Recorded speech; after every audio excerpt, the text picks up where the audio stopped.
In questo video vi voglio raccontare di uno dei territori più vasti della provincia di Caltanissetta, costituito da ben 2 castelli, un'antica stazione di posta romana e una montagna con tracce della tarda età del bronzo. Benvenuti a Mazzarino. Venite con me.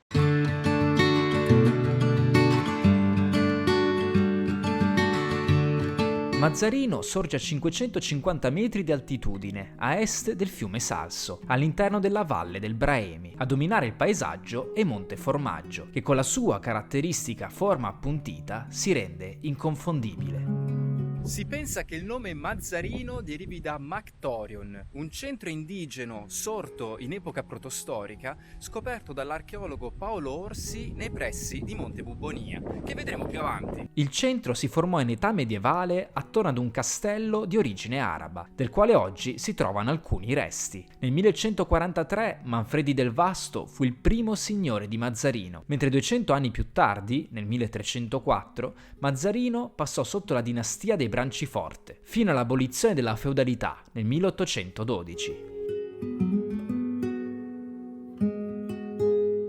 Ciò che rende unico Mazzarino è che questo paese è conosciuto come la perla del barocco siciliano in territorio nisseno, per la maestosità delle sue chiese. Un esempio è dato dallo spettacolare Duomo di Santa Maria della Neve o dalla Basilica Maria Santissima del Mazzaro. Entrambi gli edifici di culto crollarono a causa del terremoto dell'11 gennaio del 1693. Pensate, un sisma che raggiunse pure l'abitato di Mazzarino, distante ben 80 km in linea d'aria dall'epicentro. Il Duomo venne edificato nello stesso luogo dove prima sorgeva l'antica chiesa dedicata alla Madonna della Neve. La facciata originaria, tuttavia, è rimasta incompleta per difficoltà finanziarie, mentre l'interno venne completato solo nel 1872. L'edificio presenta un'architettura tipicamente tardo-barocca. Al centro della croce sarebbe dovuta erigersi una cupola, mentre ai 2 lati 2 torri a campanile.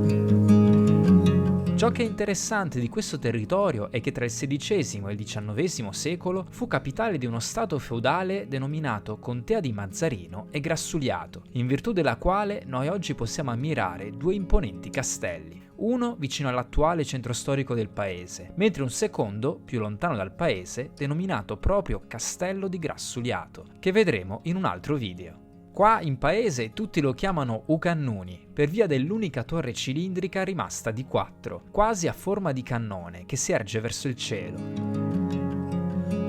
Il maniero fu edificato in epoca normanna, sui resti di un precedente castello saraceno, che nel tempo ha subito vari rifacimenti ed adattamenti. La struttura attuale del castello risale alla seconda metà del XV secolo e fu di proprietà della nobile casata dei Branciforti fino al XVI secolo, quando, ottenuto il titolo di conti e venute meno le esigenze difensive, decisero di lasciare l'antica abitazione feudale per trasferirsi nel palazzo fattosi costruire nel centro del paese.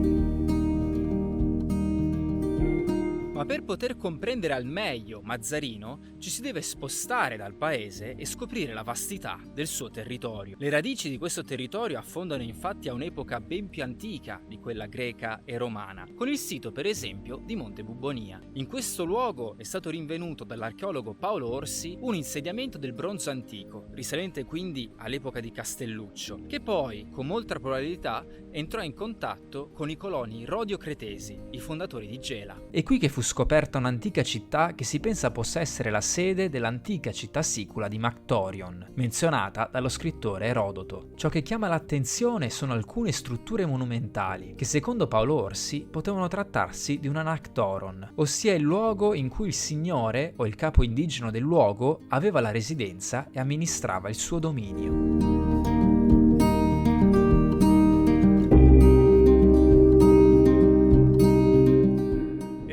Grazie va all'assessore Filippo Alessi, che con grande carisma e passione per il territorio ha preso a cuore la mia iniziativa ospitandomi qui a Mazzarino, assieme all'aiuto della Proloco. Grazie.